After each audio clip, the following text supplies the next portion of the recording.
I'm uploading this under the Fair Use Act. I don't own this material. This is a quote from The Great Courses, American Ideals, Founding a Republic of Virtue by Professor Daniel Robinson.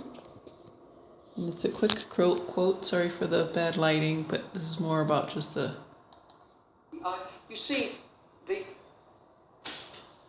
great desire is to avoid arbitrary government. It's to avoid an arbitrariness that somehow inevitably evolves into a kind of tyrannical government. And so there's this almost schizophrenic, this kind of oscillatory desire for a cohesive, communalistic, we are all part of the Christian.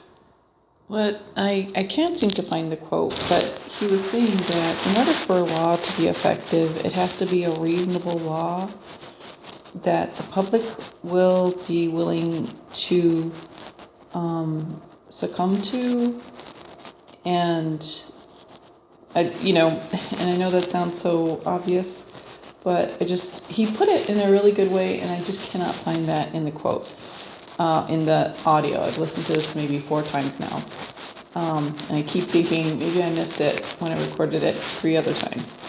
So I just think it's really interesting.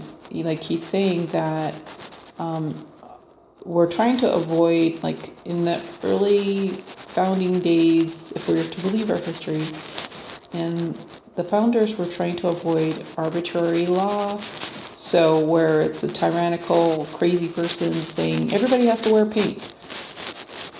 So we need, and I mean, everybody has to wear a mask, even though only 3,200 people died of the coronavirus, for instance, in the USA, according to the CDC, as of August 31st, 2020. So we need to, our founding fathers knew that we needed to avoid arbitrary law. And so our laws need to be logical, sensible, and ones that the public will follow, because that's the only enforceable law, perhaps. And I might be extrapolating with that last comment, but thank you for listening.